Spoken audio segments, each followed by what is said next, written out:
Jean-Luc Godard es, posiblemente, de los pocos artistas que han podido ejecutar a placer sus más rebuscadas ideas y sus recónditos gustos en forma y fondo deseados. En su época, junto a François Truffaut y el resto de la Nouvelle Vague, movió y removió las estructuras cinematográficas tradicionales y llevó a posiciones límites, controversiales, varias veces censuradas, las representaciones de sus tópicos. Enfin, disons, les trois quarts des films que je fais en France, je ne peux pas les faire en Russie ni en Amérique. Pourquoi pas ça? Mais il y a certains films que je ne peux pas faire en France, mais que je peux faire en Amérique ou en Russie. Par exemple, un film de guerre, on ne peut pas le faire en France. La Chinoise, de 1967, es precisamente ese tipo de películas que apelan a la ambivalencia de los temas brutales, agresivos, tratados con ironía y estratégica dejadez. La trama es sencilla: un grupo de jóvenes inconformistas, todos demasiado apasionados con sus teorías, pero poco experimentados en las prácticas insurrectas, discurren y debaten sobre las máximas comunistas, sobre la degradación que sufren las sociedades por el imperialismo, además de cuestionar fuertemente las guerras en Vietnam y en Argelia. Se reúnen en un departamento al que ornamentan con cuadros, lemas y recortes relativos a su ideología comunista, marxista, leninista y maoísta, y allí realizan sus sesiones de militancia. La asimilación de la ideología no es igual para cada uno de ellos, siendo Verónica la más efusiva y expresiva con sus propuestas revolucionarias. Y es precisamente de Verónica y de su concepto de revolución de lo que hablaremos a continuación. Comprendo muy bien lo que dices, pero ¿cuál es tu idea? Pues cerrar la universidad. ¿Pero cómo? Pues con bombas. ¿Con bombas? ¿Que tú vas a tirar bombas? Verónica, interpretada por Amy Wasemski, es protagonista de varias escenas peculiares, merecedoras de concienzudos análisis y observaciones. Sin embargo, es la secuencia del viaje en tren, donde dialoga con el filósofo Francis Ginson, interpretándose a sí mismo, la que evidencia la llamativa situación ideológica de Verónica. Verónica, adherida al pensamiento maoísta, considera que se deben cerrar las universidades. Ginson, en todo momento perturbado por las afirmaciones de su interlocutora, interroga los motivos por los cuales deberían clausurarse estas instituciones académicas. Verónica manifiesta que las universidades contribuyen a la alienación, a la derrota de la lucha de clases, favoreciéndose la perturbación de la sociedad burguesa cada vez más capitalista, en desprestigio de la clase obrera. Si los responsables son incapaces de cerrarlas, habrá que hacerlo. Las cerraré yo, anuncia Verónica. Ginson insiste en los planes del estudiante y ella repite que tiene una idea. Ante la presión de Ginson por saber cómo se supone que materializará lo que dice, Verónica responde con simpleza, como si fuese bastante predecible lo que debiera contestar. Pues con bombas.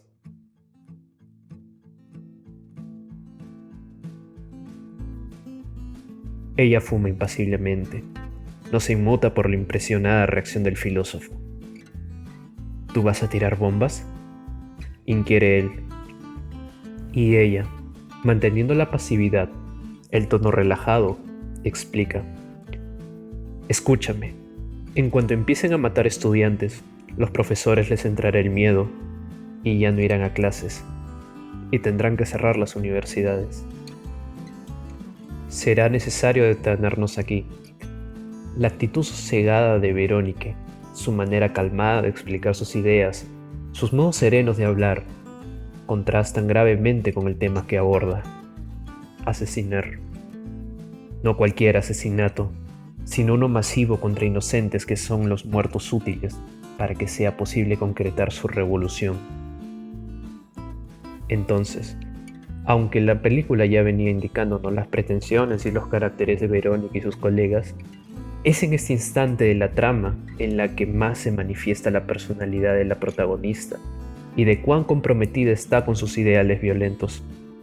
Nosotros, Aunque de acuerdo o no con el plan de Verónica, no podemos ignorar el otro lado del dilema.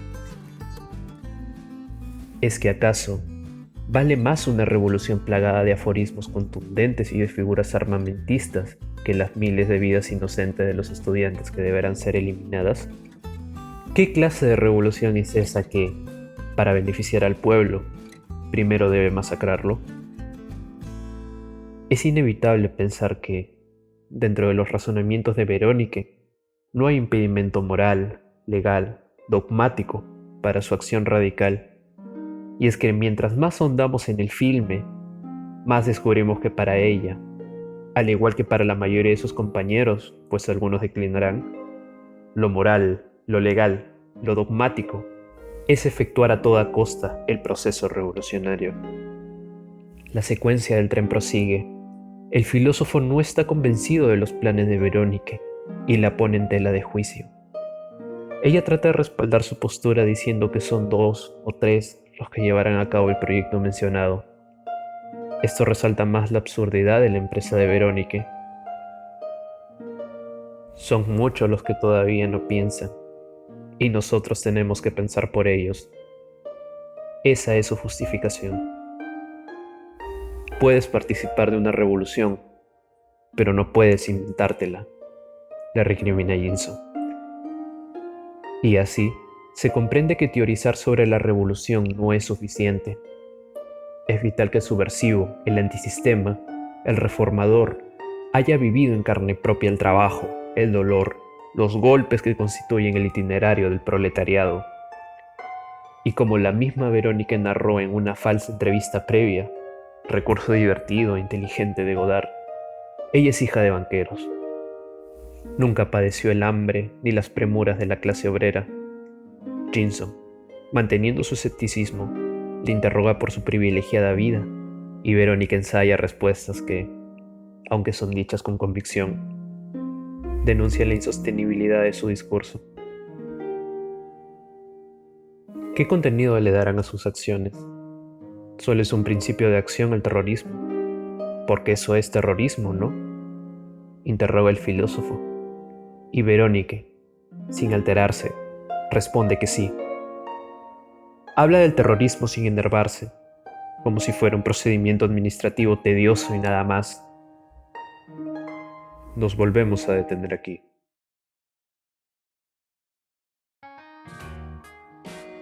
El discurso de Verónica, muchas veces repetido a lo largo del filme, construido con una amplia teoría y con minuciosos análisis a los textos de Mao Zedong y de Karl Marx, de Lenin y de Stalin, recoge el aspecto más violento, más extremista de tales personajes.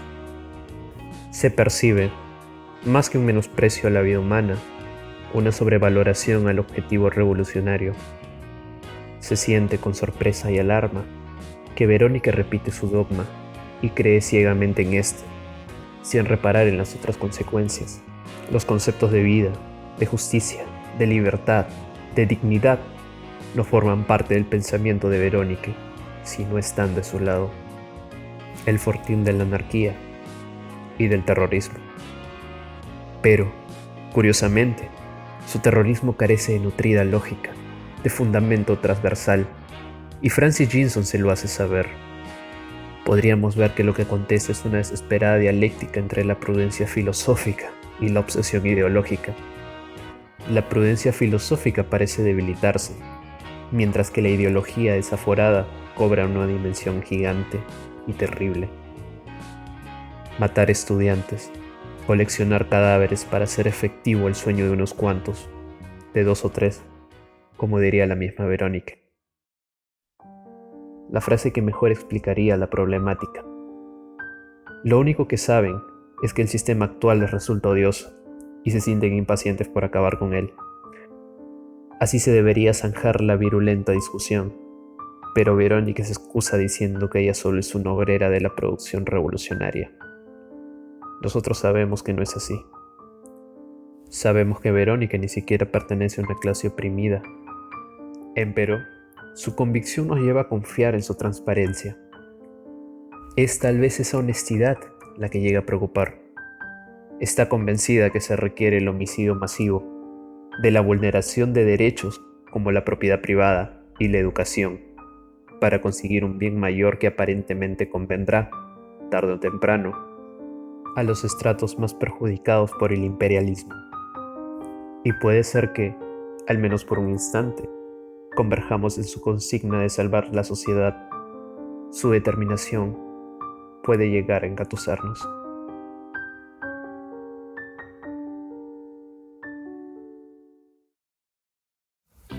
Godard quiso en La Chinoise parodiar, con su típico humor oscuro, a los jóvenes revolucionarios que, sin haberse ensuciado con los barros de la realidad, se adscriben a partidos y movimientos radicales que proponen una utópica comunidad libre y autosuficiente. Lo hace a través de sus jóvenes personajes, dándole las mejores cámaras a Ingrid Wassensky y su marcado liderazgo. La película otorgará escenas memorables, como la teatralización de la guerra de Vietnam o los torpes coqueteos entre los muchachos, quienes, a pesar de estar involucrados en una misión de muerte, se dan tiempo para el flirteo y las risas. Ese es el juego de Godard, hacer que la revolución rebalse la vida, aunque en medio podemos divertirnos, burlarnos y dudar de los discursos de los jóvenes. Así el director desacredita a sus personajes. La revolución se desacredita a sí misma. Y nadie gana.